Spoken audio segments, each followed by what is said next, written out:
Depression is the motivation that is hanging up the goddamn nation. Looks like we always end up in a rut. Everybody now trying to make it real compared to what? Come on, baby. Hello, everybody. I'm Dan Pascucci, and welcome to another exciting edition of Everything But the Kitchen Sink, Mansfield Cable Access's premier talk show within our time slot. And guess what? This is our first show of the new year. It is so good to be here. We missed you. We all hope you had a great time during the holidays and whatever you did for holidays and whatnot, and that the new year is off with a bang. But it is good to be back here, and of course I want to start off in the usual way, and that is if you want to get a hold of us for any reason whatsoever, if you'd like to be a guest, if you would like to recommend a guest, if you have questions for one of our guests, if you have a talent or something. We had Sasha Yashenko in before Christmas doing the Christmas music, and you got to admit that was a great show. She did fantastic. If you have a talent like that, if you're a magician or something, you want, anything you want to offer, you want us to read something, the all-purpose way to get a hold of us is on our email account, and that's at mansfieldkitchensink@gmail.com, and it's right there in front of you. It's in front of your screen, and of course that is by our favorite guy, and that's Mr. Jack O'Neill, numero uno, okay? No ocho cinco there. He's numero uno in our eyes, and we are on Facebook, and of course our good pal Eddie Gato, who is in the house, by the way, fixed our Facebook, so now we are on, maybe we can get this on the screen, okay? Facebook.com/Mansfield Kitchen Sink, and you can see pictures and videos and aerial photography and all kinds of stuff, battle plans, you name it, we're there. And also we are on talkmansfield.org. So that's the opening spiel. So, okay, that's our first one for 2012.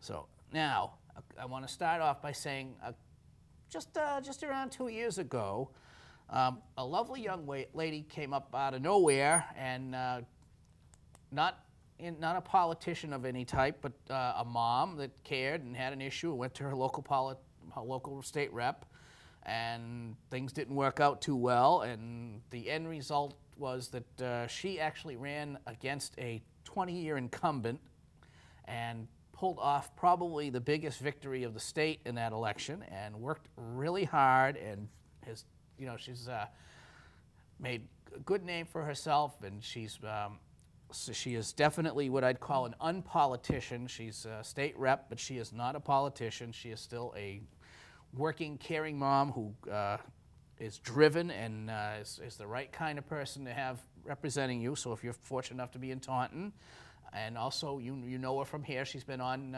she came here when she was running, and she promised she'd come back. And also we did another show with her for Protect Mass Children. I would like to introduce again the one and only State Representative Shaunna O'Connell. Welcome back. Hi, Dan. It's great to be back. Oh, and it's great to have someone in politics, another one that actually keeps their promises. Yes, and I have worked very hard to do that. The first time you were here, and you were a novice, and this was one of your first stops. It was. And we hope we helped you get elected. You had such a narrow margin, and you had all kinds of trouble getting in office, but you finally got there. Yes, we had that recount, and it took a while, but we did it. Now you're almost looking at re-election again. Right. Yeah. It's a quick 2 years. Is it? You are going to run? I take it. Oh yes. Yeah. Yes. Your work is not done. No, it's not by a long shot. No. Just begun. And you have actually, first off, you've taken Massachusetts by storm because everybody knows who you are. And again, like you said, there's no more running out in sweatpants to grab something at the store, because it always turns into a mini meeting. Yeah, you're always working, always working. And you've shown no adversity to work whatsoever, and you have taken on some serious things, and you have you've come out swinging, okay, in a positive way. And I appreciate everything you do. Our audience has. We know you did a lot of great work with Protect Mass Children and their cause. Yes. And you've done you know, let's start from the beginning. You hit the ground running. Okay, what was the first thing you did? Now let's review. So, okay, sure, yeah, year in review. It's nice that this is the first show of the year. Yeah, I'm very honored to be your first guest. Let's do a year in review here. So my first legislation that I got passed, I was very pleased about this because it was a big deal for me, and I wanted to get this done. I got welfare reform done during the budget process. So I filed legislation, and it unanimously passed to make it illegal to purchase alcohol, tobacco, and lottery tickets with your state-funded EBT cards. All right. Yeah, and that was a wonderful thing to get done. The taxpayers were very happy about that. So. Well, I'm happy about that. Yes. And it's amazing that you got it passed the way you did, and I think just you being there sent a wake-up call out that, you know, people are looking at things a little differently now. Yeah, you know, we did get a lot done this year, and I think, you know, the Republicans doubling their numbers, and they're being a little bit more balanced. Not enough yet, but a little bit more balanced. Doubled to 4 now, right? Yeah, no. 33, yeah. No, it's great. So it is great, and, you know, I really think it makes a big difference, and it doesn't matter which party you're in. It's better for everyone when there's more balance in your government. Right. Now, I want to I'm going to do a little plug to ourselves here, but every candidate that came here running for state representative won. Really? Yes. Wow. We didn't do so well with the congressional races, but we're hoping that we may get a repeat of at least one of the candidates. We had some great candidates last time around, and they had some real hard races to run, and they were outstanding. Yes, and, everyone tried their hardest, you know. And I'm not going to let any cats out of the bag yet, but we may be hearing from someone who ran last time coming back in a little while. Oh, good. Oh, keep us all in suspense. Yes, yes. How do I keep you in suspense? I'll tell you tomorrow. So anyways, that was the first thing, was the welfare reform, and that was a big thing. That was. What kind of money did you think was being wasted with that?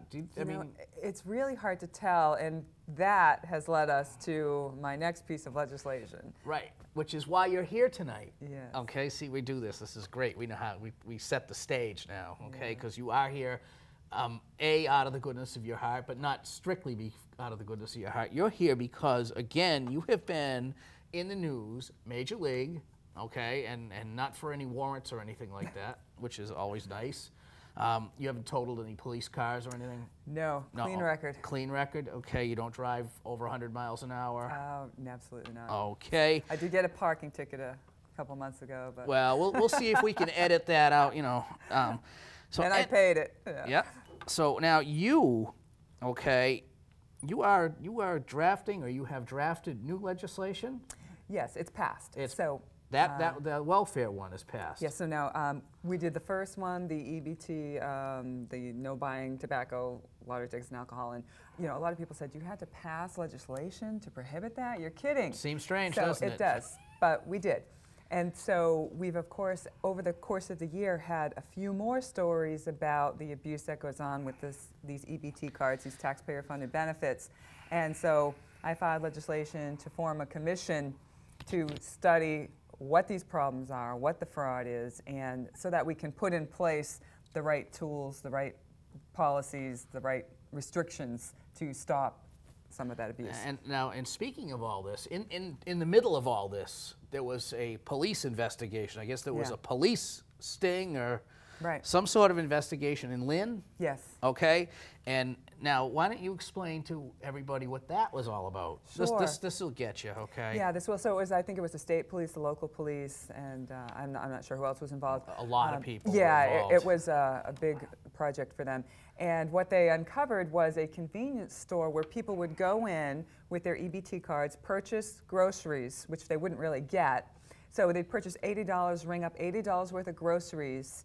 The store would get $40. The drug dealer who was there would get the other $40, give them their crack cocaine or whatever it was they were buying, and it was like your one-stop shop for drug deals. It was really shocking, and so they found about $500,000 worth of abuse in that one store. At $40 a bag. That's a well, lot. whatever, Yeah, you know, that's a lot. that was the In one the example store. that they gave us. And that's not the only store, I'm assuming. Right, right. Yeah. So you know that's just the tip of the iceberg. Right, that's just someone who got and sloppy. my legislation had already been filed to form this commission, and that really moved it along. Once that story came out, and I came out on the news and started telling everybody about the commission, that commission passed like that. Yeah. So it went right through the Senate, right through the governor. The governor signed it, and now we're. And you're on the commission? I am on the commission. Yes. Are you the chairperson or no? Or? No, I wouldn't be the chairperson. Usually the governor's office or the Department of Transitional Assistance. They're the majority. How They'll many be the people chair. are in this commission, just for people that don't know? I think there's 8 altogether, and what's really significant about the commission is that when I filed legislation, I really fought to have an equal number of Republicans and Democrats on it. So from the House and the Senate, there is 2 Republicans and 2 Democrats, and usually it's double Right. Democrats versus Republicans. But I really thought it was very important to have an evenly balanced commission. Well, it is, and it's that important to have an evenly balanced government too. It's been one-sided for so long. That's how these things happen. Yeah. And it's just years, and this is not a new problem. This is built up for years. We've been, not me, but government has been looking the other way far too long for this. Right. And we've got to really find what these abuses are. It's taxpayer dollars. You Right. cannot turn the other Now, but cheek. these EBT cards, and what? Yeah. Now let's review for the folks. An EBT card is basically a debit card. Right. Okay, like you would like most of us who have a job and work and everything have a debit card that's tied to a bank account. Well, this debit card is tied to taxpayer-funded money. Right. And so on one EBT card, there could be 2 accounts, maybe even more, I don't know, but at least 2. You can get cash assistance from the state of Massachusetts, and you can also have your food stamp assistance from the federal government on the same card. Yeah, see, now I don't understand. You're going to have to explain to me, if you can, about the cash assistance. I don't see what good giving someone cash can do. You have all these locations where you can buy, you just passed legislation that forbids buying alcohol, tobacco, and lottery tickets. So what do you do with the cash? You buy alcohol, tobacco, and lottery tickets. That's the problem. People can still go over to the ATM and get cash. So my being devil's advocate here, what good did it do?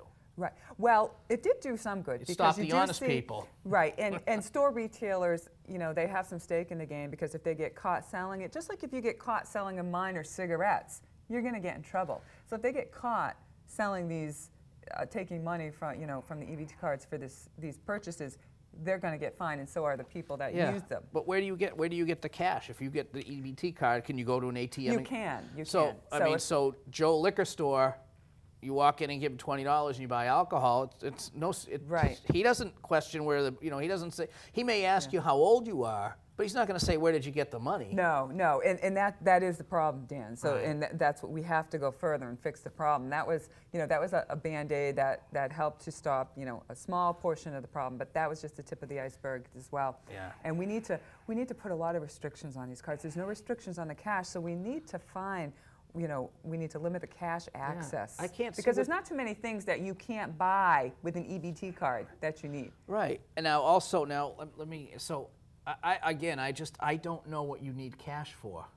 A payphone? They don't have them Not a anymore. lot. You Yeah. really don't. You can get anything with a debit card. Now there's a record of it, and of course that's the flip side of the coin. Is when you get these cards, you're under no requirement to keep records of what you bought. Right.